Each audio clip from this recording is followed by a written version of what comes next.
اللہ کے نبی علیہ السلام کبھی کبھی روزہ رکھتے تھے، مگر کیسا؟ وہ صوم وصال رکھتے تھے، صبح کو سحری کھائی، شام کو افطار نہیں کیا، رات کو بھی کچھ نہیں کھایا، رات گزر گئی، پھر سحری کا وقت آیا، آپ نے سحری نہیں کھائی، روزہ سٹارٹ ہو گیا، اگلے دن شام کو افطاری کی۔ حدیث کیا ہے؟ رمضان سٹارٹ ہونے سے پہلے اللہ کے نبی علیہ السلام نے ایک تقریر فرمائی تھی، اس میں حضرت سلمان فارسی کہتے ہیں خطبنا رسول اللہ کے نبی علیہ السلام نے ہم کو خطبہ دیا اور فرمایا بہت بڑا مہینہ آ رہا ہے، کل یا پرسوں سے شروع ہونے والا تھا، ایک دن پہلے وہ خطبہ ارشاد فرمایا تھا، اسی پر عمل کرتے ہوئے یہ ابتدائی باتیں تمہید کے طور پر عرض کی ہے۔ رمضان کے روزے رکھے، ادھر سے موبائل کا غلط استعمال ہوتا رہا، رمضان کے روزے رکھے، آنکھوں کا کنٹرول نہیں رکھا، رمضان کے روزے رکھے، کمائی میں غلطی کی اور خرچ کرنے میں اور حرام پیسہ کھاتے رہے، روزہ رکھا ادھر سے زبان قابو میں نہیں رکھی، تو اس کے نتیجہ یہ ہوتا ہے کہ روزوں کے جو فائدے ہوتے ہیں وہ فائدے نہیں ہوا کرتے ہیں۔ جوانوں کے لیے اللہ کے نبی نے فرمایا تھا فَعَلَيْكَ بِالصَّوْمِ، تمہارے ذمہ لازم ہے کہ روزہ رکھو۔ حضرات، انسان کے بنانے والے اللہ نے انسان کی نیچر بنائی ہے ایسی کہ وہ دوسرے کو فالو کرتا ہے، اقتداء کرتا ہے، اتباع کرتا ہے، چاہے کوئی انسان کتنا ہی ذہین کیوں نہ ہو، کتنا ہی زیادہ قابل کیوں نہ ہو، کتنی زیادہ ڈگریاں اس کے پاس کیوں نہ ہوں، مگر کہیں نہ کہیں اس کو دوسرے کو فالو کرنا ضروری ہے۔ انسان کو بنانے والے اللہ نے انسان کی طبیعت، انسان کا مزاج، انسان کی فطرت، انسان کی نیچر ایسی بنائی ہے کہ وہ کتنی ہی اونچے مقام پر کیوں نہ پہنچ جائے، کسی بھی اعتبار سے، علم کے اعتبار سے، ذہانت کے اعتبار سے، عہدے کے اعتبار سے، دولت کے اعتبار سے، لیکن کہیں نہ کہیں اس کو دوسرے کو فالو کرنا لازم ہے۔ یہی وجہ ہے کہ انسان آنکھ بند کر کے ڈاکٹر کو فالو کرتا ہے، ڈاکٹر جو کہے گا وہ کرنا ہے۔ سمجھدار انسان جو ہے وہ اپنے ٹیچر کو فالو کرتا ہے،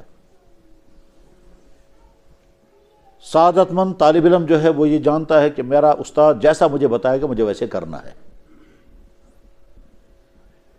کوئی بھی ٹیکنیکل کام سیکھنے والا جس کو اپنا استاد مانے گا اس کی رہنمائی لے گا اور آنکھ بند کر کے اس کی بات مانے گا، بلکہ کبھی اعتراض نہیں کرے گا کہ جناب آپ مجھے یہ کیوں کرنے کو کیوں کہہ رہے ہیں۔ انسان کے سر میں درد ہوا، عقل یہ کہتی ہے کہ علاج اسی جگہ ہونا چاہیے جہاں درد ہو رہا ہے، لیکن ڈاکٹر کے پاس جب جائیں گے تو ڈاکٹر کہے گا کہ درد یہاں نہیں ہے، خرابی کہیں اور ہے۔ وہ جو خرابی کہیں اور ہے وہ آپ کو درد کی شکل میں یہاں نظر آ رہا ہے، تو علاج ہمیں وہاں کرنا ہے۔ اب مثلا اس نے کہا میں تمہیں انجیکشن کروں گا، تو ہماری عقل یہ کہتی ہے کہ درد یہاں ہو رہا ہے تو یہاں انجیکشن کرنے کا کیا مطلب ہے، یا درد سر میں ہو رہا ہے تو پیٹ میں دوائی پہنچانے کا کیا مطلب ہے۔ لیکن ہم وہاں کبھی نہیں یہ سوچیں گے، ہم کہیں گے جو ڈاکٹر کہے گا وہ مجھے کرنا ہے، کوئی فالو کرنا ہے۔ اور یہ بھی ہو سکتا ہے کہ اس ڈاکٹر کا استاد، اس کا ٹیچر جس نے اس کو پڑھایا ہوگا کوئی اور سبجیکٹ، لیکن جب پیشنٹ بن کر کے ڈاکٹر کے پاس آئے گا تو سر نیچے کر کے رکھے گا، جیسے آپ مجھے بتائیں گے۔ اگر انہوں نے کہا کہ آپ کو اتنے دن پھاکا کرنا ہے تاکہ آپ کا سٹی سکین ہو یا کچھ اور ہو، تو انسان کرے گا وہی۔ اگر کہے گا آپ کو صاحب ایڈمٹ ہونا ہے، آپ کو وہی کرنا پڑے گا۔ کیوں کرتا ہے انسان ایسا؟ اس لیے کہ انسان یہ سمجھتا ہے کہ یہ اس فیلڈ کا ماہر ہے اور مجھے آنکھ بند کر کے اس کی بات ماننی ہے۔ وہاں انسان نہ اپنی عقل لڑاتا ہے، نہ اپنے ذہن کے سوالات میں سامنے لاتا ہے۔ زیادہ کبھی کہہ سکتا ہے کہ جناب مجھے سمجھائے ذرا ایسا کیوں ہے، تو ہو سکتا ہے ڈاکٹر کہے گا آپ کے سمجھ میں آنے والا نہیں، جو میں کر رہا ہوں آپ کو ماننا ہوگا۔ اور اگر آپ سمجھنے کی بات کریں گے تو یہ سمجھ میں آنے والی چیز نہیں ہے، ہمارا میڈیکل یہی بتاتا ہے، یہی کرنا ہے۔ یہ جو انسان کا اللہ نے مزاج بنایا، اس مزاج کا تقاضا کیا ہے؟ اس مزاج کا تقاضا یہ ہے کہ جس پر ہم اعتماد کریں گے، جس کو ہم اپنے سے برتر مانیں گے، جس کو ہم اپنا خیر خواہ سمجھیں گے، جس کو ہم ماہر مانیں گے، اس کی بات آنکھ بند کر کے ماننی ہے۔ ہو سکتا ہے ایک انسان ایک فیلڈ میں بہت بڑا ماہر ہوگا لیکن دوسری فیلڈ میں وہ دوسری کی بات ماننے پر مجبور ہے. ایک آدمی بہت بڑا سکالر ہے لیکن ظاہر ہے کنسٹرکشن کی دنیا میں وہ زیرو ہے, تو اس کو کنسٹرکشن کی دنیا میں کس کی بات ماننی ہوگی؟ آرکیٹیکٹ کی بات ماننی ہوگی, انجینئر کی بات ماننی ہوگی. ایک انسان کسی فیلڈ میں بہت بڑا ماہر ہے لیکن قانون کی دنیا میں اس کو لائر کی بات ماننی ہے. ایک آدمی سینکڑوں کتابوں کا آتھر مصنف ہے لیکن صحت کا معاملہ جب آئے گا تو ڈاکٹر کے سامنے سر نیچے رکھنا ہے اور جو وہ کہے گا وہ کرنا ہوگا. سمجھدار بیٹا جو ہے وہ اپنے باپ کی بات مانتا ہے اور آنکھ بند کر کے مانتا ہے چاہے سمجھ میں آئے یا نہ آئے. باپ کہتا ہے بیٹا تمہیں یہ کرنا اور اس میں تمہاری بہتری ہے, تو اپنی عقل کو سائیڈ پر رکھے گا, کہے گا جیسا آپ مجھے کہیں گے ویسا مجھے ماننا ہوگا. سمجھدار اسٹوڈنٹ جو ہے وہ اپنی ٹیچر کی بات مانتا ہے, جیسا آپ وہ بتائے گا ویسا کرے گا. کہ صاحب آپ تم اپنے سبجیکٹ کی تیاری میں یہ نوٹس دیکھو, یہ چیپٹر دیکھو, وہ آنکھ بند کر کے کہے گا. تو انسان کے مزاج میں اللہ نے کیا رکھا ہے؟ ماننا, فالو کرنا, دوسرے کی بات ماننا. چاہے کوئی کسی بھی ذہن کا ہو, یہ کام تو ہر انسان کرتا ہی کرتا ہے. اگر کوئی انسان کہے گا میں کسی کے سامنے سرنڈر نہیں کرتا, میں کسی کے سامنے سر نہیں جھکاتا, میں کسی کی بات ماننے کو تیار نہیں ہوں, وہ بھی 10 جگہ پر اپنی بات ماننے کو تیار ہے اور مانتا ہے. سبزی والے کے پاس گئے, اس نے کہا صاحب یہ دے دیو, انہوں نے کہا یہ ٹھیک نہیں, اب یہ والا لے لو. اس کے بعد ہم مانتے ہیں. کیوں؟ اس لیے کہ ہم کسی چیز سے کسی شخص سے کوئی چیز کروانا چاہتے ہیں, وہ کہتے ہیں نا اب یہ نہیں, اب یوں کریں. ہم آنکھ بند کر کے مانتے ہیں. یہ جو اللہ نے مزاج رکھا ہے, اس مزاج میں ایک چیز اور ساتھ میں ہے کہ پہلے ہم اعتماد کریں گے کسی پر, پھر اس کے بعد مانیں گے. ہم ڈاکٹر پر پہلے اعتماد کرتے ہیں, پھر اس کے بعد مانتے ہیں. بیٹا اپنے باپ پر اعتماد کرتا ہے, پھر اس کے بعد مانتا ہے. اسٹوڈنٹ اپنے ٹیچر پر اعتماد کرتا ہے, پھر اس کی بات مانتا ہے. ایک آدمی دوسرے کسی آدمی پر اعتماد کرتا ہے کیونکہ وہ ایکسپرٹ ہے, وہ اس کا ماہر ہے, اس لیے ہم اس کی بات مانتے ہیں اور ماننی ہوگی. بس اس تمام کو بنیاد بنا کر اب دیکھیں, ایک ایمان والا یہ جانتا ہے کہ میرا پیدا کرنے والا میرا اللہ ہے اور میرے جسم میں جو کچھ بھی ہے اسی نے دیا ہے, اور اس جسم میں جو کچھ میرے پاس ہے اس کے پانے میں میری اپنی کوئی محنت نہیں ہے. مجھے پیدا بھی اللہ نے کیا, میری باڈی کے اندر جتنی طاقتیں ہیں وہ سب اللہ کی دی ہوئی ہیں. اور اللہ تعالیٰ قرآن کریم اس کو بیان بھی فرماتے ہیں, نحن خلقناکم, میں نے تمہیں پیدا کیا, فلولا تصدقون, تم کیوں ماننے کو تیار نہیں ہو. وہ اللہ تعالیٰ قرآن کریم میں مخلوقات کو بتا کر پھر کہتا ہے ذالکم اللہ ربکم, یہ تمہارا رب جس نے یہ سب کیا.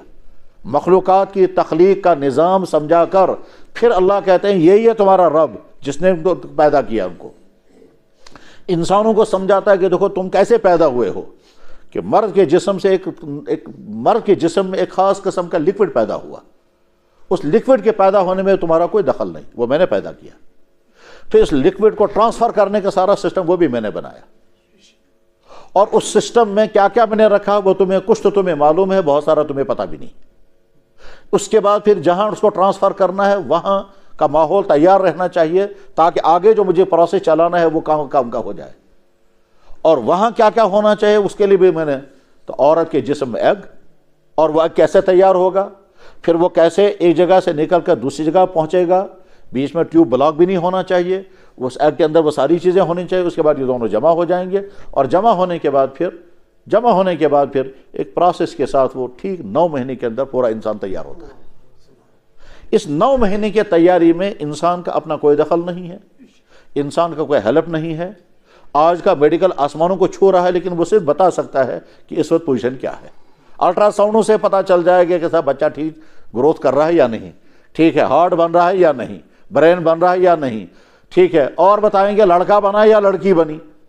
بہت سارے لوگوں کے درد سر یہ رہتا ہے کہ صاحب خدا تو کہتا ہے مجھے ہی پتا ہے, کسی کو پتا نہیں, ہم تو پتا کر رہے ہیں, الٹرا ساؤنڈ سے ہم کو پتا چل گیا لڑکا ہے یا لڑکی ہے. یہ کوئی مسئلہ ہی نہیں ہے, یہ تو کوئی مسئلہ ہی نہیں ہے, اور کبھی بھی ذہن میں یہ اشکال نہیں لانا چاہیے. تو بالکل چھوٹا سا جناب والا مرد کے جسم سے سیمن آیا, عورت کے جسم سے ایگ آیا, اب اس کے بعد اس سے لڑکا بنے گا لڑکی بنے گی, کسی کو پتا نہیں ہے, لڑکا بنے گا لڑکی بنے گی.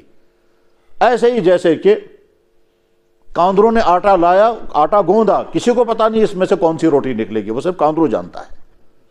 لوہے والے نے لوہا لایا, اس کو کوٹنا شروع کیا, کہ کہتا ہے کسی کو پتا نہیں اس میں سے کیا نکلے گا. کہ صحیح بات ہے, وہ تو وہی جانتا ہے نا کیا نکلے گا. سونار جو ہے وہ سونے کو کوٹ رہا ہے, اور ساتھ میں کہتا ہے کسی کو پتا نہیں اس میں سے کیا انگوٹھی بنے گی, کن کانوں کی بالی بنے گی، کن کڑا بنے گا، سونے کا کون سا زیور بنے گا، وہ کہتا ہے صرف مجھے پتا ہے۔ تو بات تو صحیح ہے۔ اب جب وہ بننے لگ گیا، اس کی شیپ بننے لگ گئی، ہم کہتے ہیں جی ہم کو پتا چل گیا آپ کیا بنا رہے ہیں۔ کہ جی ہاں آپ نے دیکھ لیا تو پتا چل گیا، اور اس کے بعد آپ دوسروں کو بھی کہیں گے تو اس میں کوئی حرج نہیں۔ تو جب شیپ بن گئی، جب میل فیمیل کا فیصلہ اندر ہو گیا، اب اس کے بعد پھر ہم نے بھی دیکھ لیا اندر کیا بن رہا ہے، پھر ہم کہیں گے جناب ہم کو پتا چل کے الٹرا ساؤنڈ سے لڑکا ہے۔ اللہ کہہ رہے تھے کسی کو پتا نہیں، اللہ تھوڑے اب کہہ رہے تھے جب وہ بن گیا، اللہ کہہ رہے تھے اب جو تمہاری پریگننسی شروع ہوئی، آج ہی رات سے تمہاری پریگننسی شروع ہوئی، آگے کیا بنے گا کچھ نہیں معلوم، ٹھیک۔ اور یہ صرف انسانوں کا کیس تھوڑا ہی ہے، تو ساری مخلوقات کا ہے، کس انڈے سے نر نکلے گا، کس انڈے سے مادہ نکلے گا، کس گائے کے حمل میں نر ہوگا، کس گائے کے فیمیل ہوگا، یہ تو ساری نظام کے بارے میں اللہ کہتے ہیں صرف میں جانتا ہوں۔ تو صرف بچے کے بارے میں ایک خاتون کا ہم نے الٹرا ساؤنڈ کر لیا اور پھر انسان جو ہے وہ اچھلنے لگ گیا کہ ہم کو پتا چل گیا، نہیں، یہ تو بہت چھوٹی سی بات ہے۔ تو اللہ نے اس انسان کو تیار کیا، جو اسے ہونا چاہیے وہ سارا مہیا کر دیا، پوری باڈی بنا کے دے دی۔ اس باڈی کے اندر کیا کیا رکھا ہے وہ اللہ جانتے ہیں، اس باڈی کے اندر کیا کیا ہونا چاہیے وہ اللہ جانتے ہیں، اور وہ دیا بھی ہے۔ انسان کو نہیں معلوم تھا دنیا میں آ کر کے مجھے دیکھنا ہے، اس کے لیے آنکھ چاہیے، سننا ہے اس کے لیے کان چاہیے، اس کان کے ساتھ ساتھ سننے کا سارا سسٹم چاہیے۔ اب آپ میں سے اکثر لوگ جانتے ہوں گے سننے کے لیے صرف کان ہونا کافی نہیں ہے، سننے کے لیے کان ہونا ہی کافی نہیں، اور بہت کچھ چاہیے۔ اور وہ بہت کچھ ہم سب سمجھ سکیں گے کہ فرض کریں اگر ہم اس فضا سے باہر نکل جائیں، یعنی فرض کیجیے چاند پر پہنچ جائیں، وہاں سن سکیں گے ان کانوں سے؟ نہیں سن سکتے، وہ ایک اور سسٹم مہیا کرنا ہے، وہ ہے وہاں سننے کا ایک سوالات نیا نظام کھڑا کرنا تو سن سکیں گے، ورنہ ایک آدمی دوسرے کو دیکھے کہ اس کے ہونٹ ہل رہے ہوں گے، آواز نہیں آئے گی۔ آواز ٹرانسفر کرنا ہونے کے لیے ضروری ہے بیچ میں وہ ہوا ہونی چاہیے جو ہم تک آواز پہنچائے۔ اب وہ ہوا کے ٹرانسفر کرنے کا سارا سسٹم ہم کو سمجھنا پڑے گا، اس کے لیے تو سائنس پڑھنی پڑے گی، تب پتہ چلے گا کہ آدمی سنتا کیسے ہے۔ اس میں یہ بھی دیکھنا پڑے گا کہ آواز کیسے سفر کرتی ہے۔ فضا میں جب بارش گرجتے ہیں، لائٹ پہلے آتی ہے، آواز بعد میں آتی ہے۔ اس کا مطلب کیا ہوا کہ لائٹ کا سفر تیز ہے، آواز کا سفر سلو ہے اس کے مقابلے میں۔ پہلے لائٹ آئے گی، اس کے کچھ سیکنڈ کے بعد پھر گڑ گڑ اب آواز آئے گی، تو پتہ چلا کہ اب آواز پہنچی ہے۔ جنگلوں میں ہم نے دیکھا ہے کہ ایک آدمی پتھر اس کو مارتا ہے پھاڑنے کے لیے، ہم نے اس کو مارتے ہوئے دیکھا، جب وہ دوبارہ اٹھاتا ہے تب آواز آتی تھی کان تک، پہلی والی۔ تو آواز کا سفر سلو ہے وہ مقابلے لائٹ کے سفر کے۔ خیر مجھے وہ نہیں سمجھانا ہے، میں یہ سمجھا رہا ہوں کہ اللہ تعالیٰ شانہ نے اس انسان کے لیے وہ سارا کچھ مہیا کیا ہے، سننے کے لیے کان، اور کانوں کا آواز پہنچانے کے لیے سارا سسٹم، دیکھنے کے لیے آنکھ، اور اس آنکھ کو دیکھنے کے لیے سارا سسٹم، اور پھر آنکھ کی حفاظت کا انتظام، سارا جسم۔ اس اللہ نے انسان کو سارا جسم عطا کیا۔ وہی اللہ جانتا ہے کہ کون کون سی چیز اس کے لیے فائدہ مند ہے اور کون کون سی چیز اس کے لیے نقصان دہ ہے۔ تو جو چیزیں اللہ کہہ رہے ہیں یہ تمہیں کرنا ہوگا، اس میں لازماً فائدہ ہوگا، اور جو چیزیں اللہ اور اللہ کے نبی بتائیں گے یہ مت کرنا، اس میں لازماً انسان کے لیے نقصان ہوگا، اس لیے اس کو منع کیا۔ ایسا کبھی نہیں ہو سکتا خواہ اللہ تعالیٰ شانہ کسی کو منع کر دیں گے۔ یہ تو انسان بھی ایسی بیوقوفی نہیں کرتا کہ وجہ کچھ نہیں، میرا آرڈر ہے، فائدہ کچھ نہیں، میرا آرڈر ہے۔ یہ تو عام انسان نہیں کرے گا، تو اللہ تعالیٰ شانہ کیوں کہیں گے صاحب میرا آرڈر ہے، فائدہ کچھ نہیں مگر کرنا پڑے گا۔ میں کہہ رہا ہوں فلانی چیز مت کرنا تم، فائدہ اس میں کچھ بھی نہیں ہے مگر میرا آرڈر ہے، ایسا کبھی ہو ہی نہیں سکتا۔ نہ ایسی چیز کا حکم دیں گے جو انسان کے بس سے باہر ہو، اور نہ ایسی چیز کا حکم دیں گے جو بے فائدہ ہو۔ یہ بات تو دونوں ذہن میں رکھنی ہے۔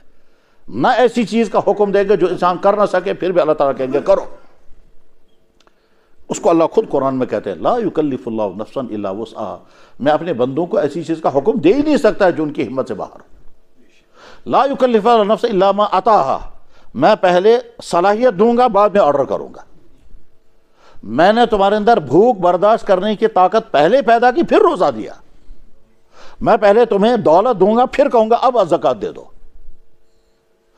میں تمہیں پہلے صلاحیت دوں گا کسی کام کے کرنے کی، یہاں تک کہ میں تمہیں صلاحیت دوں گا گناہ کرنے کی، پھر کہوں گا اب نہیں کرنا۔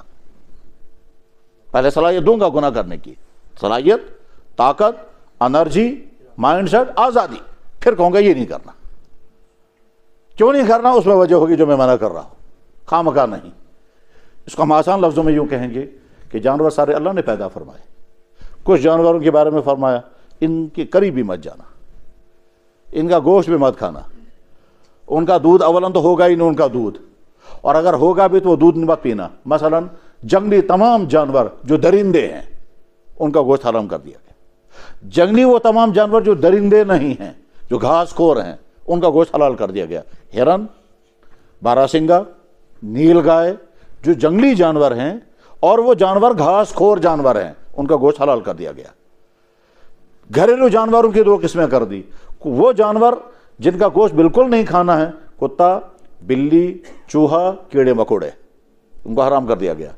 کچھ جانوروں کو حلال کر دیا گیا. جن جانوروں کو حلال کر دیا گیا ان کے لیے بھی شرط لگائی کہ آپ ایسے نہیں کھا سکتے، پھر ان کو ذبح کرنا پڑے گا. انہی جانوروں میں سے ایک بہت بڑی قسم ہے مچھلی، اس کو کہا یہ تم کھا سکتے ہو، ذبح کرنے کی بھی ضرورت نہیں. اب یہ جو ہر جگہ الگ الگ سسٹم، اس کی وجہ ہوگی، خامخواہ نہیں ہو سکتا. جس اللہ نے بھیڑو بنایا اسی اللہ نے کتا بنایا. وہ کہہ رہے ہیں اس کا گوشت بھی کھا سکتے ہو، اس کے اون سے بھی فائدہ اٹھا سکتے ہو، دودھ نکلے گا دودھ بھی پی سکتے ہو. اور اس جانور کے بعد فرمایا کہ نہیں، اس کے قریبی مت جانا، اس کا لعاب بھی گندی چیز ہے، اس کا پیشاب تو ہے ہی ہے گندی چیز، اس کا لعاب اتنی گندی چیز ہے کہ اگر تمہارے برتن میں اس کا لعاب گر جائے گا تو 7 مرتبہ برتن کو دھونا. یہ اللہ کے نبی نے فرمایا. کتا ہمارے گھروں کا جانور ہے. اور اسی کے ساتھ ساتھ ویسا ہی ملتا جلتا 4 ٹانگوں والا جانور بھیڑ ہے، بکری ہے. فرمایا اس کا گوشت تم کھا بھی سکتے ہو، اس کا پیشاب بھی اتنا خطرناک ناپاک نہیں ہے، اور اس کا لعاب تو بالکل ہی پاک ہے. اگر بکری نے یا بھیڑ نے پانی پی لیا، باقی پانی بچا ہوا تو پانی ہم پی بھی سکتے ہیں، اسے وضو بھی کر سکتے ہیں. فرق دیکھیے، کتے کا جھوٹا پانی سوال ہی نہیں پیدا ہوتا اس کے استعمال کرنے کا، وہ برتن بھی 7 مرتبہ دھونا ہے. اور بلی کا جھوٹا پانی پاک ہے، آپ پی بھی سکتے ہیں، استعمال بھی کر سکتے ہیں، کوئی حرج نہیں ہے. دونوں حالانکہ دونوں کو حرام کر دیا. گوشت کے اعتبار سے دونوں جانور حرام، کتے کا گوشت بھی حرام، بلی کا گوشت بھی حرام. مگر کتے کے جھوٹے پانی کے بارے میں فرمایا گیا کہ وہ پانی بھی ناپاک اور 7 مرتبہ دھونا پڑے گا برتن. اور بلی کے بارے میں فرمایا گیا کہ نہیں، اس کا جھوٹا پانی تو پی سکتے ہو. یہ فرق کیوں ہو رہا ہے؟ تو یہ خامخواہ نہیں ہوگا. اس کے پیچھے لاجک ہوگی، اس کے پیچھے فلسفہ ہوگا، اس کے پیچھے حکمتیں ہوں گی. ایسا ہو سکتا ہے وہ حکمتیں ہمیں معلوم ہے، اور ایسا بھی ہو سکتا ہے حکمتیں معلوم نہیں ہیں. اب ہمارے سامنے 2 راستے ہیں. ایک شکل تو یہ ہے کہ ہم پہلے وہ ساری باتیں ہمیں معلوم ہو جائیں پھر ہم مانیں گے، تو جواب پھر ایمان نہیں رہے گا. پھر ہم وجہ جان کے پھر مان رہے ہیں تو ہم نے گویا نبی، پھر ہم ڈاکٹر کی بات مان رہے ہیں. ہم یہ کہتے ہیں کہ ہمارا اعتماد ہے کہ ہمارا نبی، ہمارا اللہ جو ہمیں کرنے کو کہہ رہا ہے، ہم ان کے کہنے کی بنا پر یہ مان رہے ہیں. ساتھ میں ہمیں یقین ہے اس میں کوئی نہ کوئی فائدہ ہوگا، کوئی نہ کوئی وجہ ہوگی. اگر ہمارے نبی نے کہا کہ کتے کا جھوٹا ناپاک ہے، 7 مرتبہ برتن دھو، کچھ نہ کچھ وجہ ہوگی، خامخواہ نہیں ہوگا. اور اگر ہمارے نبی نے فرمایا کہ بلی کا جھوٹا پاک ہے اور اس کے جھوٹے پانی میں، جھوٹے دودھ میں، کھانے میں، پینے میں تمہیں کوئی حرج نہیں، چاہے تمہارا جی نہ چاہے مت کھاؤ، مگر ہے پاک، کوئی نہ کوئی وجہ ہوگی، بلا وجہ نہیں ہو سکتا. میں اس کو ایک اور نقطے سے سمجھاتا ہوں. اللہ کے نبی علیہ السلام نے فرمایا، بخاری شریف میں حدیث ہے، جب تمہارے کھانے پینے کی چیز میں مکھی گر جائے، اذا وقع الذباب فی طعام احدکم، جب تمہارے کھانے پینے کی چیز میں مکھی گر جائے، فامکلوا، اس کو ڈبو دو، ثم انکلوا، پھر اس کو پھینک دو. پھر آگے یہ نہیں فرمایا کہ اس دودھ کو یا پانی کو یا چائے کو پی لو، یہ نہیں فرمایا. کیوں؟ ایسا ہو سکتا ہے کہ بہت سالوں کا جی نہیں چاہے گا. کسی آدمی کا مزاج اتنا لطیف کہ وہ جھوٹی چیز کھانا پسند نہیں کرتا. کسی آدمی کا مزاج ایسا ہے کہ کھانا کھا رہے تھے، ایک کو الٹی آ گئی، اس کو من ہی نہیں کرے گا اب کھانا کھانے کو. اور کچھ انسان ایسے بھی ہیں، کتنی مکھیاں گر جائیں گے، مکھیاں پھینک دیں گے، باقی کھا لیں گے.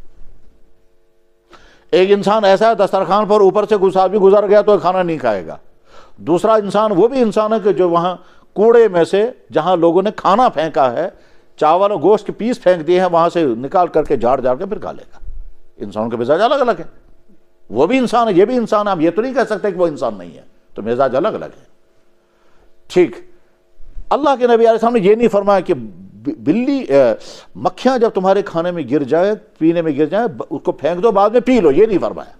فرمایا پھینک دو. پھر آگے فرمایا اس کے ایک پر کے نیچے شفا ہے اور ایک پر کے نیچے دوا، شفا ہے اور ایک پر کے نیچے بیماری ہے. فإن فی احدى جناحیہ داء وفی اخرى دواء، یہ آپ نے فرمایا. جب آپ نے یہ بات فرمائی اس وقت اس کو ریسرچ سے ثابت نہیں کیا جا سکتا تھا. اس وقت نہ بیکٹیریا کا تصور تھا، نہ پروں کے نیچے بیماری ہونے نہ ہونے کی بات ہو سکتی تھی. ایمان والوں نے نبی کی بات آنکھ بند کر کے مان لی، کیونکہ ایمان یہی کہتا ہے۔ سیم اسی طرح سے جس طرح سے تم ڈاکٹر کی بات آنکھ بند کر کے مانتے ہو، وہاں نہیں رہتے جب عقلی ریزن پہلے ہمیں چاہیے، پھر جیسے تم آنکھ بند کر کے کسی وکیل کی بات مانتے ہو، جیسے آنکھ بند کر کے تم کسی آرکیٹیکٹ کی بات مانتے ہو، کسی بھی فیلڈ کا کوئی بھی ایکسپرٹ جب کوئی بات کہتا ہے آپ آنکھ بند کر کے مانتے ہو، ایمان والا اپنے نبی کی بات آنکھ بند کر کے مانتا ہے، اور یہ یقین رکھتا ہے کہ اس میں کچھ نہ کچھ ضرور ہے، کیونکہ میرا نبی خامخواہ میرا حکم دے ہی نہیں سکتا۔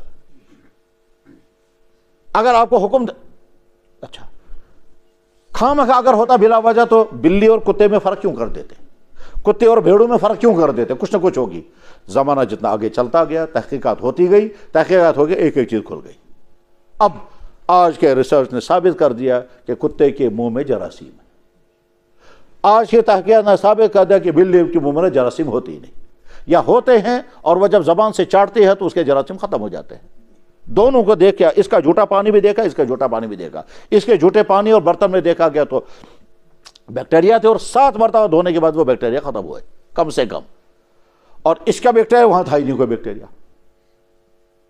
تو فرق اب آج کے زمانے میں پتہ چلا۔ تو اللہ جانتے ہیں کہ میں اپنے اس بندے کے لیے کون کون سی چیز لازم کروں گا اس کے لیے فائدہ مند ہوں گی، اور کون کون سی اس کے لیے نقصان دہ ان کو میں بیان کر دوں گا۔ نہ تو ایسا حکم دیں گے جو انسان کے بس سے باہر ہو، اور نہ ایسا حکم دیں گے جس میں کوئی وجہ بھی نہ ہو، کوئی فائدہ نہ ہو، خامخواہ حکم دیں گے۔ خامخواہ اللہ تعالیٰ شانو کبھی کوئی حکم نہیں دے سکتے، اس لیے کہ اللہ حکیم ہیں، اللہ مدبر ہیں، اللہ رحیم ہیں، اور ساتھ میں فرماتے ہیں میں اپنا دین تمہارے لیے بھیج رہا ہوں، بہت آسان کر کے بھیجتا ہوں۔ ما جعل علیکم فی الدین من حرج، میں نے جتنا دین تمہارے لیے بھیجا اس میں جو جو پابندیاں لگائی، اس میں مقصد تمہاری زندگی میں تنگی پیدا کرنا نہیں ہے، تمہاری زندگی میں حرج پیدا کرنا نہیں ہے، تمہاری چاہتوں کا گلا گھونٹنا میرا مقصد نہیں ہے۔ میں تو وہ چیزیں تمہارے لیے لازم کر رہا ہوں جو تمہارے لیے فائدہ مند ہیں، اور جو چیزیں میں نے تمہارے لیے حرام کی اس میں سوال پیدا ہو سکتا تھا، پھر وہ اللہ تعالیٰ وہ چیزیں پیدا ہی نہ کرتا تو ہمارے امتحان ہی نہ ہوتا۔ جواب امتحان تو تبھی ہے نا، امتحان نام ہی اسی چیز کا ہے کہ آپ کے سامنے گناہ کرنے کی چھوٹ ہے، گناہ کرنے کا وسیلہ ہے، ٹھیک ہے، پھر اللہ تعالیٰ فرما رہے اپنے آپ کو قابو میں رکھو۔ یہ تم تو امتحان دو گے اس میں جناب والا ایگزامینیشن ہال میں اگر وہاں آنسر لکھا ہوا ہے پھر لڑکے نے جواب لکھا تو کمال کیا ہوا؟ وہ تو کمال تبھی ہے نا جب آنسر کہیں نہیں ہے۔ آپ نے بکس پورے سال پڑھی ہیں، اس کے بعد آپ ایگزام دے رہے ہیں، اور اگر آپ نے یاد کیا تو وہی تو آپ کا کمال۔ امتحان تو اسی چیز کا ہے، امتحان اسی چیز کا ہے کہ مرد کو مرد بنایا پھر کہا گناہ نہیں کرنا، آنکھ دی دیکھنے کے لیے پھر کہا غلط مت دیکھنا، دماغ دیا سوچنے پھر کہا غلط مت سوچنا، دفتر میں بٹھایا اونچے عہدے پر بٹھایا پھر کہا یہاں سے ظلم مت کرنا، پیسہ دے دیا پھر فرمایا پیسہ فضول خرچی میں خرچ مت کرنا۔ تو پہلے دیں گے پھر کہیں گے اب یہ کرنا اور یہ مت کرنا، تو بالکل نیچرل سسٹم ہے۔ بس ٹھیک اسی طرح سے وہ اللہ جانتے تھے کہ اس انسان کے جسم میں اخلاقی صفات کیا ہونی چاہیے اور بیماریاں کیا کیا ہوتی ہیں، اور جسمانی اعتبار سے صحت کیسی اچھی ہوتی ہے، بیماریاں کیسی ہونی چاہیے۔ صحت اور بیماری کا تعلق اس کو جوڑ دیا میڈیکل کے ساتھ، اور ادھر سے اخلاقی صفات کے ساتھ اس کے لیے اپنا اس تمام صورتحال کو سامنے رکھ کر اللہ نے کہا روزہ تم پر فرض ہے۔ اس روزے کے اخلاقی فائدے بھی ہیں اور جسمانی فائدے بھی ہیں۔ مجھے آج ہی صبح کسی امام صاحب نے فون کر کے کہا، انہوں نے پوچھا جناب یہ حدیث ہے، میں نے کہا یار حدیث تو میں نہیں بتا سکتا ابھی حدیث ہے یا نہیں، ٹھیک، سومو تصحو، روزہ رکھو صحت پاؤ، روزہ رکھو صحت ملے گی۔ میں نے کہا میں تو نہیں بتا سکتا یہ حدیث ہے یا نہیں جب تک تحقیق نہیں کروں گا، ہم نے اب تک پڑھا نہیں اس کو کہ یہ حدیث کے انہی الفاظ کے ساتھ ہے نہیں، لیکن بات سچ ہے۔ بے شمار ایسی باتیں ہوتی ہیں جو حدیث نہیں مگر بات حق ہے۔ آسمان ہمارے اوپر ہے، یہ بات سچ ہے، مگر ہم یہ نہیں کہہ سکتے یہ حدیث ہے، حقیقت ہے۔ زمین ہمارے پاؤں کے نیچے ہے، یہ بات سچ ہے، مگر ہم یہ نہیں کہہ سکتے یہ حدیث ہے۔ کیوں؟ بہت نازک معاملہ ہے حدیثوں کا ہے۔ اللہ کے نبی علیہ السلام نے فرمایا جس نے میری طرف کوئی بات منسوب کی اور میں نے وہ بات نہیں کہی ہوگی اس کا ٹھکانہ جہنم ہے۔ حدیثوں میں سب سے سخت حدیث یہی ہے، اور جب ہم حدیثوں کی قسمیں کرتے ہیں یہ حدیث صحیح ہے، یہ اعلیٰ درجے کی صحیح ہے، یہ اس سے اعلیٰ درجے کی صحیح ہے، تو جو حدیث سب سے زیادہ طاقتور ہوتی ہے، سب سے زیادہ پاورفل حدیث ہے، اس حدیث کو کہتے ہیں حدیث متواتر۔ جو حدیث صحیح، حدیث ضعیف نہیں، ایک حدیث موضوع، حدیث موضوع مطلب جو گڑی ہوئی ہے، جو اللہ کے نبی نے کہی ہی نہیں، وہ بالکل بناوٹی ہے۔ اور ایک حدیث ہوتی ہے مگر اس میں ضعف ہوتا ہے، وہ ضعف کہاں سے آتا ہے اس کو الگ سے تحقیق کرنی پڑتی ہے، یہ اس میں کمزوری کہاں سے آئی، پھر کمزوری کے درجات بھی الگ الگ ہیں۔ پھر ایک حدیث ضعیف نہیں وہ صحیح ہے نہیں، اس کے بعد ایک حدیث اس کو حسن کہتے ہیں، پھر حسن سے اوپر ایک اور حدیث ہے اس کو صحیح کہتے ہیں، پھر صحیح کے الگ درجات ہیں، درجہ ہوتے ہوتے پھر حدیث صحیح کی ایک قسم حدیث مشہور ہے، حدیث صحیح کی ایک قسم حدیث غریب ہے، حدیث صحیح کی ایک قسم حدیث عزیز ہے، حدیث صحیح کی ایک قسم حدیث مشہور ہے، حدیث صحیح کی آخری سب سے اونچے درجے کی قسم حدیث متواتر ہے۔ حدیث متواتر اتنی پاورفل ہے جیسے قرآن کی آیت۔ ان حدیث متواتر کو جب ہم شمار کرتے ہیں تو پہلے نمبر پر یہی حدیث آتی ہے، اللہ کے نبی نے فرمایا جو میری طرف کوئی غلط بات منسوب کرے گا اس کا ٹھکانہ جہنم ہے۔ اس لیے بخاری شریف میں ایک ہی جگہ پر 5 حدیثیں اسی مضمون کی ہے، ایک ہی جگہ پر 5 حدیثیں ہیں۔ من کذب علی متعمدا فلیتبوأ مقعدہ من النار، من یقل ما لم اقل فلیتبوأ، جس نے وہ بات کہی میری طرف کہ نبی نے کہی حالانکہ میں نے نہیں کہی تو اس کا ٹھکانہ جہنم۔ تو حدیث کا معاملہ بہت نازک ہے۔ اسے جب مجھ سے سوال کیا گیا جناب یہ حدیث ہے سومو تصحو، روزہ رکھو صحت پاؤ گے، میں نے کہا میں تو نہیں بتا سکتا جب تک تحقیق نہیں کروں گا حدیث ہے یا نہیں، مگر بات ہے صحیح۔ اور یہ بات صحیح کہاں سے ہے کہ ساری میڈیکل کی دنیا، چاہے وہ علم طب کی دنیا ہو، علم طب کی دنیا ہو، اور چاہے وہ یونانی طب ہو، چاہے آیورویدک طب ہو، چاہے اسلامی طب ہو، چاہے ہومیوپیتھک ہو، چاہے تمام طب اس بات پر متفق ہیں کہ ڈائٹنگ کے ذریعے سے انسان کے صحت پر فائدے مند کے اثرات پڑتے ہیں۔ پرہیز اسی لیے ڈاکٹر بتاتے ہیں۔ تو روزہ رکھنے کے بے شمار جسمانی فائدے ہیں، کس کس بیماری کو کیا کیا فائدہ ہوتا ہے اس کی تفصیلات پر باقاعدہ کتابیں لکھی گئی ہیں۔ ٹھیک، اس بیماری کا علاج روزے سے اس طرح سے ہوا، فلاں بیماری کا علاج اس طرح سے ہوا، خیر وہ مجھے تفصیل سے بتانے وقت نہیں ہے، اس پر کتابیں لکھی گئی۔ حیدرآباد میں مشہور یونیورسٹی جامعہ عثمانیہ ہے، وہاں کے مصنف نے کتاب لکھی روزہ اور صحت۔ ایک رشین مصنف نے باوجود ہے کہ وہ کمیونسٹ تھا، اس نے باقاعدہ کتاب اس پر لکھی ہے کہ روزوں کی جسمانی فائدے کیا کیا ہیں اور بیماریوں پر، رشین زبان میں کتاب لکھی، اس کا ترجمہ دنیا کے بڑی بڑی زبانوں میں ہوئے، جرمنی میں، انگریزی میں، عربی میں نے عربی میں دیکھی تھی دیوبند میں کتاب، اس میں تقریباً وہ کہتا تھا تقریباً 200 بیماریوں کا علاج روزے میں ہے۔ اور کون کہہ رہا ہے؟ مسلمان نہیں، غیر مسلم۔ خیر، تو روزے کے جسمانی فائدے بھی ہیں، روزے کے اخلاقی فائدے بھی ہیں۔ اس میں انسان کو مشکل ہوتا ہے روزہ برداشت کیسے کروں گا، جی بھوک لگے گی وہ برداشت کیسے کروں، وہ برداشت ہی تو کرانا چاہتے ہیں۔ جب انسان کے اندر قوت برداشت آئے گی اس کے بعد ہی بھی انسان حالات کا مقابلہ کر سکے گا۔ اخلاقی صفات میں ایک بڑی اہم ترین صفت ہے ضبط نفس، اپنے آپ کو کنٹرول میں کرنا۔ میرا جی چاہتا ہے یہ کروں گا، میں اپنے آپ کو لڑوں گا کہ میں نہیں کرنے دوں گا۔ اس ضبط نفس ہی کے نتیجے میں ہم اپنی آنکھ کو کنٹرول کر سکتے ہیں، اس ضبط نفس کے نتیجے میں ہم اپنے برے خیالات کو کنٹرول کر سکتے ہیں۔ اس ضبط نفس جب پیدا ہوگا تو کرسی پر بیٹھ کر کے آدمی غلط فیصلے نہیں کرے گا جب ضبط نفس ہوگا۔ روزے کے ذریعے ضبط نفس ہوتا ہے۔ چنانچہ بندہ جب روزہ رکھتا ہے تو حلال چیزوں کو ایوائڈ کرتا ہے۔ اب بھوک لگی ہے، جی چاہتا ہے میں کھاؤں، جی چاہتا ہے میں پیوں، مگر اللہ کے ڈر کی وجہ سے نہ کھاتا ہے نہ پیتا ہے۔ یہ جو برداشت کر رہا ہے، اس برداشت کرنے کا نتیجہ کیا نکلے گا؟ کل کو جب اسے کہا جائے گا یہ چیز حرام ہے، تو رمضان میں اس نے حلال جوس نہیں پیا، رمضان کے بعد وہ حرام شراب نہیں پیے گا۔ یہ ہے وہ تربیت۔ اسی لیے اللہ کے نبی نے کیا فرمایا جوانوں کو، جن کا نکاح ہونے کا امکان ہو جلدی جلدی نکاح کرو، اور اگر نکاح نہیں ہو پا رہا ہو تو تم چونکہ تمہاری جوانی بڑی قیمتی جوانی ہے، اس قیمتی جوانی کو داغ نہیں لگنا چاہیے، تو اللہ کے نبی نے فرمایا فعلیہ بالصوم، بہت زیادہ روزے رکھنا۔ اب روزہ رکھ کر کمزور ہو جائے گا، کہا کچھ نہیں ہوگا، کچھ نہیں ہوگا۔ آپ روزہ رکھیں گے، اس کے نتیجے میں تم اپنے آپ کو کنٹرول میں رکھ سکو گے۔ وہ جو گناہوں کے جذبات ابھر رہے ہوں گے، وہ جو خیالات ابھر رہے ہوں گے، ان خیالات کو کنٹرول کرنا تمہارے لیے آسان ہوگا، وہ خود بخود ہی کنٹرول میں ہو جائیں گے روزہ رکھنے کے نتیجے میں۔ علاج اللہ کے نبی بیان فرما رہے ہیں، لازماً اس کا فائدہ ہوگا۔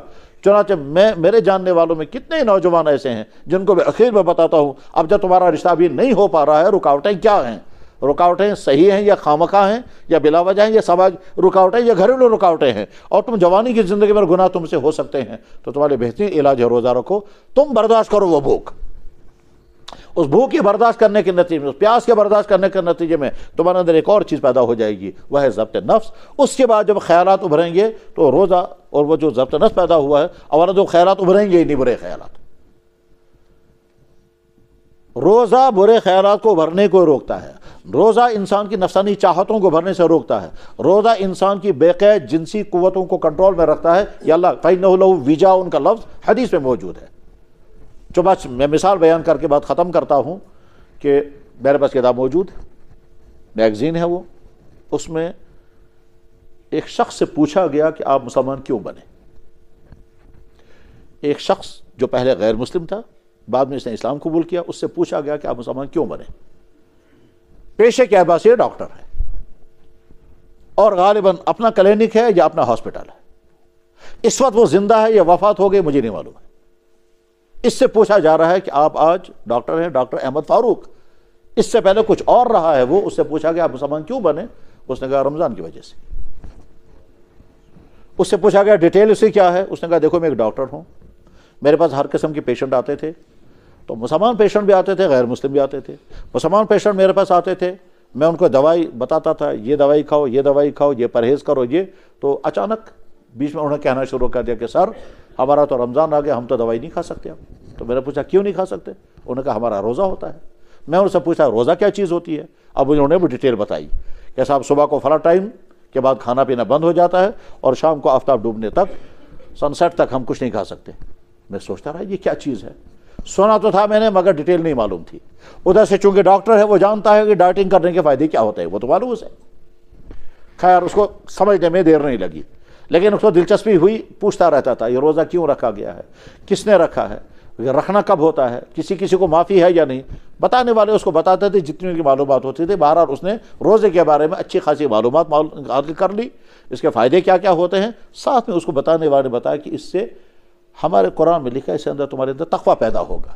اس سے پوچھا تقویٰ کیا چیز ہوتی ہے؟ انہوں نے کہا چیز گناہ سے بچنے کی طاقت، گناہ سے بچنے کی طاقت۔ بس یہ نقطہ اس کے ذہن میں رہا، گناہ سے بچنے کی طاقت یہ روزے سے کیسے پیدا ہوگی؟ کہتا میں تجربہ کر کے دیکھوں گا۔ اب حالانکہ مسلمان نہیں ہے لیکن جذبہ بھر انسانیت ہے، وہ چاہتا ہے گناہوں سے میں بچوں، کچھ چیزوں کو گناہ سمجھتا ہے وہ اور انسان کنٹرول کر نہیں پاتا۔ تو اب وہ کیا کہتا ہے، کہنے لگا میں نے جب سنا کہ روزے سے گناہ سے بچنے کی ایک انرجی پیدا ہوتی ہے تو میں نے کہا میں تجربہ کر کے دیکھوں گا۔ خیر میں نے پوچھا بھائی روزہ کیسے رکھنا ہوتا ہے؟ جب مجھے بتایا گیا کہ صبح کو آفتاب نکلنے سے 1.5 گھنٹہ پہلے آپ کھا کر فارغ ہو جائیں گے، اس کے بعد آپ کچھ نہیں کھا سکتے۔ تو میں 1.5 گھنٹہ یاد رکھا، سن رائز کتنے بجے ہوگا اس سے 1.5 گھنٹہ پہلے مجھے اگر کچھ کھانا ہے تو کھاؤں گا، اس کے بعد نہیں کھاؤں گا۔ اس کو کہاں سمجھاتے وہ صبح صادق کیا ہوتی ہے، تو اس کے سمجھانا مشکل تھا۔ اس کو اتنا بتایا کہ بس سورج نکلنے سے 1.5 گھنٹہ پہلے آپ کھائیں گے، اس کے بعد نہیں کھائیں گے۔ اس نے رکھا وہ 1.5 گھنٹہ۔ یہ کہتا ہے کہ اب جس دن میں نے روزہ رکھا تو ڈاکٹر ہے اپنے کلینک میں یا اپنے ہسپتال میں ہے تو پیشنٹ آ رہے ہیں۔ یہ کہتا ہے کہ میرے پاس پیشنٹ میل بھی آتے تھے، فیمیل بھی آتے تھے۔ جب کبھی فیمیل پیشنٹ غیر مسلم فیمیل پیشنٹ آتے تھے تو کبھی کبھی میرے دل میں برے خیالات ابھرتے تھے ان کا چیک اپ کرنے کے دوران۔ لیکن جس دن میں نے روزہ رکھا اس دن مجھے اچانک خیال آیا آج تمہارا روزہ ہے، تمہارا انٹینشن غلط نہیں ہونا چاہیے۔ تو میں حیران ہو گیا۔ یہ ہے وہ نقطہ جو سمجھنے کا۔ جس دن میں نے روزہ رکھا اس دن جب میرے پاس فیمیل پیشنٹ آتے تھے تو میں کہتا تھا دیکھو آج تمہارا روزہ، آج تم کوشش کرو کم سے کم ان کے بدن کو ٹچ نہیں کرو گے، اور اگر بدن کو ٹچ کرو گے تو تمہارے دل میں برا انٹینشن نہیں ہونا چاہیے۔ کہ میں نے کئی دفعہ اس پورے مہینے میں دیکھا جس دن میں روزہ رکھتا تھا اس دن یہ ہوتا تھا، جس دن روزہ نہیں رکھتا تھا کہتا آج تو میرا روزہ نہیں، آج تو جو چاہے۔ بس یہی سوچتے سوچتے رمضان ختم ہو گیا۔ میں نے کسی سے پوچھا بھائی اسلام قبول کرنے کے لیے کیا کرنا ہوتا ہے؟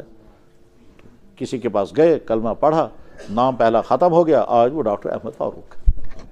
اس سے پوچھا کہ آپ مسلمان کیوں ہو گئے؟ انہوں نے کہا رمضان کی وجہ سے۔ مجھے کسی مسلمان نے دعوت نہیں تھی اسلام کی۔ کہتے اسی سے میں سمجھا کہ رمضان ہے، روزہ ہے۔ اس کے بعد پھر روزے کے بعد میں نے اس کی ڈیٹیل پڑھی، اور ڈیٹیل پڑھنے کے بعد مجھے لگا کہ ہاں واقعتاً اس کے بعد پھر اب وہ بڑی لمبی تفصیل وہ بتاتا ہے۔ میں نے ایک چیز پر ریسرچ اسی میں صاحب نے اس نے کہا، کہنے لگا میں نے اس کے بعد اچھی طرح سے اس پر سمجھنے کی کوشش کی کہ اسلام نے مرد اور عورت کے پرائیویٹ تعلقات مینسز میں حرام کیوں کیے ہیں۔ کہتے اتنی ڈیٹیل تو ہم نے کبھی نہیں سنی تھی۔ اسلام کہتا ہے دور رہنا، الگ رہنا، ہاتھ تک مت لگانا، یہ مت کرنا۔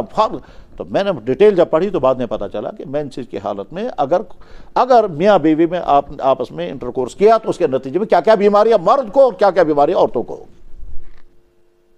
اس وقت تو نہیں جانتے تھے لوگ۔ کہ مینسز کی حالت میں اگر میاں بیوی آپس میں پرائیویٹ تعلقات جوڑیں گے تو کیا ہو جائے گا، وہ تو نہیں جانتے تھے. اور مدینے کے ماحول میں تو ہوتا یہ تھا، عیسائی تو سمجھتے ہی نہیں اس میں کوئی گناہ، اور یہودی لوگ جو ہیں وہ عورتوں کو گھروں سے باہر نکالتے تھے، وہ گھروں میں نہیں رہنے دیتے تھے، اس کے ہاتھ کی پکی ہوئی چیز بھی نہیں کھاتے تھے، وہ اگر کپڑے کو ہاتھ لگائیں گے تو کپڑا بھی گندا ہو گیا، تو یہ دوسری انتہا پر پہنچ گئے. اسلام اس کو بیلنس کیا کہ مینسز کی حالت میں عورت کے ہاتھ کا پکا ہوا کھانا بھی حلال ہے، اس کے کپڑے بھی پاک ہیں، یہ سب کچھ ہے، بس صرف پرائیویٹ تعلقات آخری درجے کے قائم نہیں کرنے ہیں، ورنہ میاں بیوی ایک بیڈ پر سو بھی سکتے ہیں. اللہ کے نبی اور اللہ کے نبی علیہ السلام نے ازواج مطہرات کے ساتھ جو زندگی پرائیویٹ زندگی گزاری اس کی تمام تفصیلات موجود ہیں. بلکہ رمضان میں اللہ کے نبی علیہ السلام نے اعتکاف کیا، اور اعتکاف کے دوران آپ کو سر میں کھجلی آئی، آپ نے چاہا کہ میرا سر دھونا چاہیے، تو آپ نے حضرت عائشہ سے کہا عائشہ میں چاہتا ہوں میرا سر، مگر میں اعتکاف میں ہوں تو کیسے ہوگا؟ تو حضرت عائشہ نے کہا حضرت سر مبارک باہر نکال لیں. چاہتے حضور مسجد میں ہیں، سر مبارک باہر نکالا دروازے کے باہر، اور حضرت عائشہ نے سر دھویا حضور کا. پھر حضرت عائشہ کہتی میں مینسز کی حالت میں تھی، اسی حالت میں نے اللہ کے نبی کا سر مبارک دھویا. پرائیویٹ معاملات بھی انہوں امت کے سامنے رکھ دیے، کیونکہ پرائیویٹ معاملات ان کے ذات کے معاملات نہیں، وہ تو دین ہے. تو ڈاکٹر کہتا ہے میں حیران ہو گیا کہ اسلام نے کیسے اس کو بیلنس کیا ہے، کہ اتنی سختی بھی نہیں کی کہ صاحب ہم پھاکے لگ جائیں گے، اس کے ہاتھ سے کھانا بھی نہیں کھانا ہے. اتنی سختی بھی نہیں کی کہ وہ دیوار کو ہاتھ آ گیا دیوار بھی ناپاک ہو گئی. اتنی سختی بھی نہیں کی کہ اس کا سانس بھی ناپاک ہو گیا. اللہ حول ولا قوت. وہ تو کہتے ہیں نا کچھ لوگ اس کا سانس بھی ناپاک ہے، اس کے ہوا اگر لگ گئی آپ کے کپڑے ہی ناپاک ہو گئے. اتنا سختی بھی نہیں کی اور ہے بھی نہیں، بس نہ اتنا کھلی چھوڑ دے دی جیسے ایک طبقے کے ہاں ہے وہ کہتے ہیں کہ مینسز ایسے جیسے پیشاب ہے، عام نارمل حالت میں جیسے کر سکتے ہو ویسے کرو، اور نے اتنی سختی کی جیسے یہودیوں نے کی کہ اس کو گھر میں بھی نہیں رکھنا ہے، اور اس کو ڈربوں میں بند کرتے تھے. جس عورت کو مینسز ہوتے تھے یہودی لوگ اس کو اپنے گھروں سے نکال کر کے باہر مرغیوں کے ڈربے کی طرف اس میں بند کرتے تھے کہ تمہارا سانس بھی باہر نہیں آنا چاہیے. یہ سب کون ڈسکس کر رہا ہے؟ وہ شخص کر رہا ہے کہ جو جسے چند دنوں پہلے اسلام قبول کیا. تو اسلام، اللہ اور اللہ کے نبی نے دین فطرت ہمیں عطا کیا، سچا دین عطا کیا. اس انسان کا پیدا کرنے والے خالق و مالک نے اس انسانوں کے لیے جو زندگی گزارنے کا سسٹم بنایا، اس میں کہیں نہ کہیں ظلم ہو سکتا ہے، نہ کہیں غلط ہو سکتا ہے. تو اللہ نے روزہ فرض کیا، اس میں بے شمار حکمتیں ہیں. اور وہ روزے کا مزہ تبھی جب بھوک لگے، جب پیاس لگے اور انسان اس کو برداشت کرے تبھی. اور اگر بھوک بھی نہیں لگ رہی، پیاس بھی نہیں، پھر اگر ہم نے روزہ رکھا تب بھی وہ روزہ ہی ہے. مگر اصل روزہ وہ ہے کہ جتنا برداشت کرنا پڑے، جتنا جھیلنا پڑے، اتنا جب برداشت کریں گے تو اللہ تعالیٰ چاہتے ہیں نا میرے بندے کے اندر ضبط نفس پیدا ہو جائے. اچھا روزہ بھی اتنا رکھا جس کی وجہ سے ایسا بھی نہیں بیچارے کے گھٹنے ہی بیٹھ جائیں، یہ کھڑا ہی نہیں ہو سکے گا. اتنا اللہ کے نبی علیہ السلام کبھی کبھی روزہ رکھتے تھے، مگر کیسا؟ وہ صوم وصال رکھتے تھے. صبح کو سحری کھائی، شام کو افطار نہیں کیا، رات کو بھی کچھ نہیں کھایا، رات گزر گئی، پھر سحری کا وقت آیا، آپ نے سحری نہیں کھائی، روزہ سٹارٹ ہو گیا، اگلے دن شام کو افطاری کی. اس کو کہتے ہیں صوم وصال، و بخاری میں ہے. صحابہ کرام نے کہا جب حضور تو ہم بھی کریں گے. اللہ کے نبی نے فرمایا تم نہیں کر سکتے. انہوں نے کہا نہیں حضرت ہم بھی کر رکھیں گے. حضور نے فرمایا نہیں تم کو نہیں. انہوں نے سوچا کہ حضور ہم سے منع کر رہے ہیں شفقت کی وجہ سے، ناجائز ہونے کی وجہ سے نہیں، تو شفقت کی وجہ سے منع کر رہے ہیں، سمجھ رہے ہیں یہ کر نہیں پائیں گے، تھک جائیں گے، کمزور ہو جائیں گے، کھڑے نہیں ہو پائیں گے، تو رحم کی وجہ سے آپ حضور ہم کریں گے. تو صحابہ نے رکھنا شروع کر دیا. حضور کو پتہ چل گیا میں منع کرنے باوجود رکھ رہے ہیں، ٹھیک ہے میں اب تیسرے دن بھی روزہ رکھوں گا، دیکھتے ہیں کون کرے گا مقابلہ. تو کہا تھا جو میسج مان کر، یعنی تم کہاں مجھ سے مقابلہ کرنے لگے؟ ظاہر ہے اتنا نہیں کر سکتے تھے. پھر اللہ کے نبی نے عجیب جملہ فرمایا، ایوکم مثلی، تم کیا مجھ سے مقابلہ کرو گے؟ تم میں سے کون ہے مجھ جیسا؟ ایوکم مثلی، کون ہے تم میں سے مجھ جیسا؟ یطعمنی ربی ویسقینی، میرا رب مجھے کھلاتا بھی ہے اور پلاتا بھی ہے. اب سوال پیدا ہو گیا وہ کہاں کھلاتے اور پلاتے ہیں؟ تو جواب ہے کھلاتے پلاتے کا مطلب یہ مادی کھانا نہیں ہے. انسان صرف مادی کھانے کے سہارے زندہ نہیں ہے، اس کے علاوہ بھی کچھ اور چاہیے.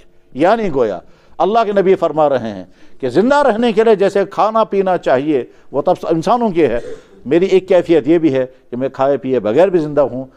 ہم اس کو سمجھ سکتے ہیں حضرت عیسیٰ علیہ السلام آسمانوں میں زندہ ہیں، کھائے پیے بغیر زندہ. وہاں کہاں فصلیں اگتی ہیں، وہاں کہاں پھل ہے. تو زندہ رہنے کے لیے اللہ کا فیصلہ کافی. میرا اللہ مجھے کھلا رہا ہے پلا رہا ہے، یعنی میرے بدن کے اندر وہ صفات پیدا کی ہیں کہ کھائے پیے بغیر بھی میں زندہ رہ سکتا ہوں. ہمارے بزرگوں میں سے گزرے حضرت مولانا قاسم نانوتوی، ان کے ساتھ مناظرہ کرنے کے لیے ایک پنڈت نے اعلان کیا تھا میں ان کے ساتھ بحث کرنے کے لیے تیار ہوں، مذہبی بحث. اس کا نام تھا پنڈت دیانند سرسوتی. ٹھیک، تو اس کا اندازہ تھا کہ مولانا تو آئیں گے نہیں بحث کرنے کے لیے، لیکن مولانا چلے گئے تو وہ گھبرا گیا. تو انہوں نے کہا بھائی یہ تو بہت مشکل ہے. تو اس کے بعد پھر مولانا نے ان کے پاس افراد بھیجے کہ بھائی جا کے اس سے کہو کہ تیار ہو جائیں بات کرنے کے لیے, جس ٹاپک پر تم کو ڈیبیٹ کرنا ہے میں تیار ہوں. وہ جو آدمی ان کے پاس بیٹھے ہوئے تھے وہ کھانا کھا رہے تھے, یہ دیکھتے رہے, انہوں نے بہت سارا کھانا کھایا. تو واپس آنے کے بعد انہوں نے کہا حضرت اگر اس نے آپ سے کہا چلو پہلے کھانا میں ڈیبیٹ کرتے ہیں, تم زیادہ کھاؤ گے یا میں زیادہ, تو آپ تو ہار جائیں گے, آپ تو نہیں اتنا کھا سکتے ہیں. تو مولانا ہنسے اور ہنس کر کے فرمایا تم نادان ہو. جب انسانوں کو کھانے کا مقابلہ کرنا ہوگا تو زیادہ کھانے میں نہیں, زیادہ کھانے کا مقابلہ بھینس سے کرائیں گے. کم کھانے کا مقابلہ کرنے کے لیے تیار ہو جائیں تو ٹھیک ہے, میں 1 مہینہ کھائے پیے بغیر زندہ رہ کے دکھاؤں گا, وہ دیکھتے ہیں کتنا زندہ رہ سکیں گے. تو خیر اللہ کے نبی نے کیا فرمایا کہ تم مسلسل مجھ جیسے روزے مت رکھو. انسانوں کو اللہ نے اتنا ہی روزہ دیا جتنا انسان برداشت کر سکتا تھا. تو روزہ بہت بڑی نعمت ہے, اس کے جسمانی فائدے, اس کے اخلاقی فائدے, اس کے سماجی فائدے, اس کے معاشرتی فائدے بے شمار ہیں.